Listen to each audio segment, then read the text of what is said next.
परी की शादी की जादुई चूड़ियाँ।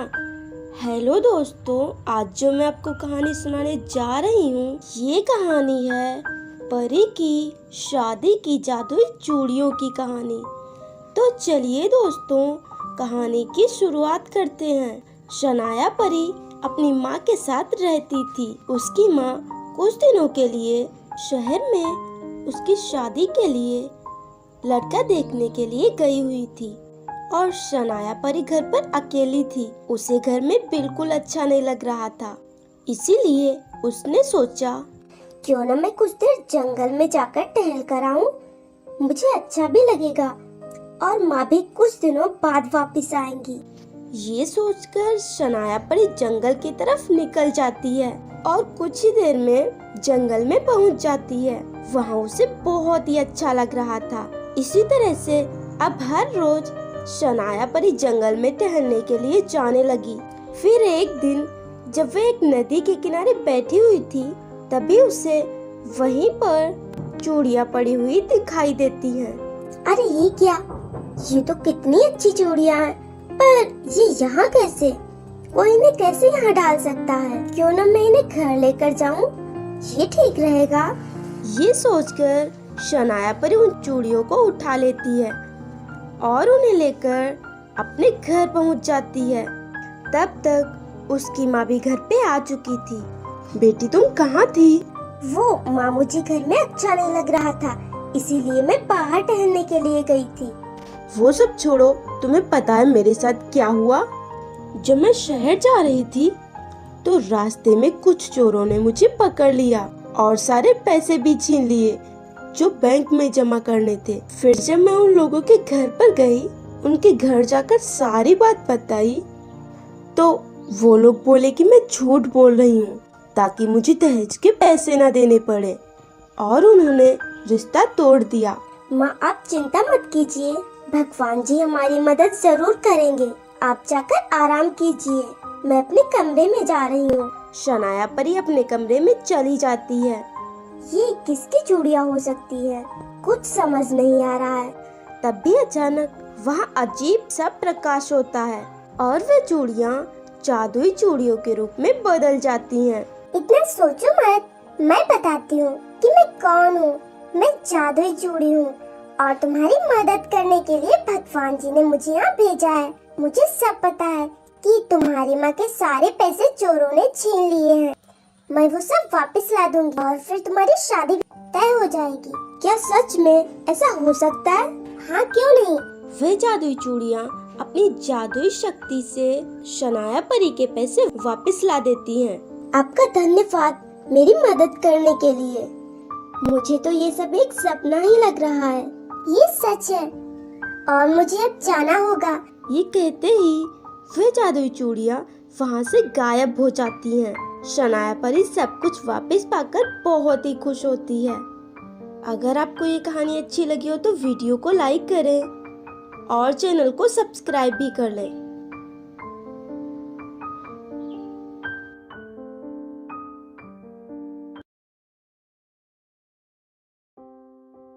गरीब परी का नया साल। परी लोग के पास बसे पहाड़ों के बीच एक छोटे से गांव में खुशी परी अपनी माँ के साथ रहती थी।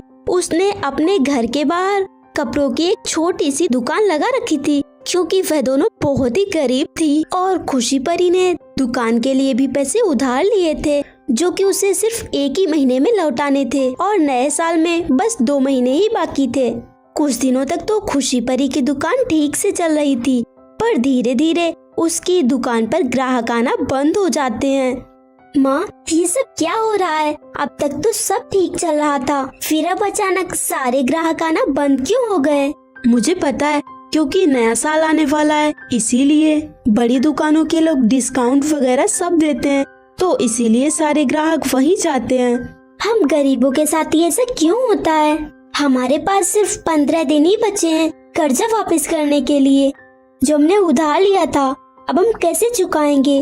और दुकान में भी इतना सामान नहीं है कि उसे बेचकर हम सारे पैसे वापस कर सके। तू चिंता मत कर, मेरे पास कुछ गहने हैं हम उन्हें ही बेच देते हैं, कम से कम वो बुरे वक्त में तो काम आएंगे। मैंने उन्हें कई सालों से संभाल कर रखा है और उन्हें बेचकर सारे पैसे वापस दे सकते हैं। नहीं माँ, मैं आपको ऐसा नहीं करने दूंगी। आपने उन्हें कितने सालों से संभाल कर रखा है, अब आप ऐसे उन्हें नहीं बेच सकती। आप चिंता मत कीजिए, मैं आज कुछ न कुछ सोचती हूँ। वैसे भी अभी हमारे पास 15 दिन है। मैंने माँ से कह तो दिया है, पर पैसे कहाँ से लाऊंगी? हमने इतना कर्जा आखिर लिया ही क्यों? ये सारी बातें उस बेस्ट फ्रेंड रिया सुन रही थी। वह खुशी परी के पास आती है। तो ये बात है, इसीलिए तुम इतने दिनों से उदास लग रही थी और मुझे भी नहीं बताया। पर तुम्हारी परेशानी का हल मेरे पास है। अच्छा, पर वो क्या? मैं तुम्हें उधार चुकाने के लिए पैसे दे दूंगी। ये तुम क्या कह रही हो? मैं तुम्हारे पैसे कैसे ले सकती हूँ? वैसे तो हमेशा मुझे अपनी फ्रेंड कहती हो, तो आज क्या हुआ, तुम्हें लेने ही पड़ेंगे। पर मैंने कहा ना, और तुम और तुम्हारी माँ मेरे घर पे आ जाना। मैं तुम दोनों को कुछ काम दिलवा दूंगी और सैलरी जितनी तुम चाहो, फिर सब ठीक हो जाएगा। तुम्हारा बहुत बहुत धन्यवाद। और हाँ, ये लो, ये एक ड्रेस है जो कई सालों से मेरे पास रखी हुई है। मैंने इसे एक बार भी नहीं पहना, तो तुम इसे नए साल पर पहन सकती हो। मैं जल्दी ही तुम्हारे पैसे वापस कर दूंगी, तुम उसकी चिंता मत करो। खुशी परी वह ड्रेस लेकर अपने घर आ जाती है और उस ड्रेस को पहनकर ट्राई करती है। ये तो बहुत ही अच्छी है, पर काश मेरे पास पैसे होते जिससे मैं और कुछ भी ले पाती। उसके इतना कहते ही उसके सामने ढेर सारे पैसे रखे हुए थे। अरे ये कैसे हुआ? कुछ और मांग कर ट्राई करती हूँ। फिर वह जितनी भी चीजें मांगती, वह सब चीजें उसके सामने थी। फिर उसे समझ आ चुका था कि वह ड्रेस कोई साधारण ड्रेस नहीं, बल्कि एक जादुई ड्रेस थी। खुशी परी बहुत ही ज्यादा खुश होती है, क्योंकि आज के बाद उसे जो भी चाहिए वह उस ड्रेस से मांग सकती है। और अब उसकी गरीबी के दिन भी खत्म हो चुके थे। सो फ्रेंड्स, अगर आपको ये कहानी अच्छी लगी हो तो वीडियो को लाइक कीजिए, चैनल को सब्सक्राइब कीजिए और हमें कमेंट करके ज़रूर बताएं कि आपको कहानी कैसी लगी। जादुई आग और घास के दो घर। किसी परीलोक में नायरा और माया नाम की परी अपनी सौतेली माँ के साथ रहती थी। दोनों के पिताजी की मृत्यु हो जाने के बाद उनकी सौतेली माँ उन पर बहुत ही ज्यादा अत्याचार करती थी। दोनों बहुत ही छोटी थी। स्कूल जाने के टाइम पर उनकी सौतेली माँ उनसे सारे काम कराया करती थी। क्यों नालायकों, अभी तक खाना क्यों नहीं बना? मैं कुछ देर के लिए बाहर क्या चली गई? तुम दोनों को तो जैसे आजादी मिल गई हो। क्या कर रही थी तुम दोनों? चोरी किया कुछ, या फिर मुझसे बिना पूछे खाना खाया? मैंने तुम दोनों से कहा था बिना पूछे तुम दोनों खाना तक नहीं खा सकती हो। वो माँ, हमें भूख लगी थी और हमें लगा आपको आने में टाइम लगेगा, इसीलिए हमने थोड़ा सा खाना खा लिया। तो अब थोड़ी सी मार भी खा लो। इतना कहकर दोनों की सौतेली माँ दोनों की खूब पिटाई करती हैं। नायरा और माया परी दोनों ही अपनी जिंदगी से बहुत ही परेशान हो चुकी थी। अब हम क्या करेंगे? हमारी सौतेली माँ तो रोज हम पर कितना अत्याचार करती है। मैं तो कहती हूँ हमें इस घर से ही चले जाना चाहिए। नहीं, हम ऐसा नहीं कर सकते। हमारी सौतेली माँ हमें कहीं से भी ढूंढ कर निकालेंगी और फिर हमारे साथ कितना बुरा करेंगी। हमारे बस में कुछ भी नहीं है। चलो उस नदी के पास चलते हैं। एक वही जगह है जहाँ हमें सुकून मिलता है। दोनों उस नदी के पास बैठी हुई थी। मैं बहुत ही ज्यादा परेशान हो चुकी हूँ। मन तो करता है अभी इस नदी में कूदकर अपनी जान दे दूं। नहीं, तुम ये क्या कर रही हो? देखना, एक दिन भगवान सब ठीक करेंगे और हमारी सौतेली माँ हमसे प्यार भी करेंगी। काश सच में ऐसा हो। दोनों वहीं पर उदास बैठी हुई थी। तभी उस नदी में दो घर तैरते हुए उनकी ओर आ रहे थे, जिनमें एक घास का था और एक आग का। नायरा परी, वो देखो, वो घर तो कितने अजीब हैं और पानी में तैर रहे हैं। हमें उन्हें बाहर निकालना चाहिए। दोनों उस घर को पानी से बाहर निकालती हैं। ये तो कितने अच्छे लग रहे हैं। सिर्फ अच्छे ही नहीं, बल्कि हम जादुई हैं। क्या? ये तो बोल भी सकते हैं। हाँ बिल्कुल, और हम तुम्हारे बारे में सब जानते हैं, ये भी कि तुम्हारी सौतेली माँ तुम पर कितने अत्याचार करती है। पर आज के बाद ऐसा नहीं होगा, तुम्हारी जिंदगी बदलने वाली है। हम तुम्हारी सारी इच्छाएं पूरी करेंगे, इसीलिए तुम हमें अपने साथ लेकर चलो, ठीक है? नायरा और मायापरी दोनों ही अपने घर पर आती हैं।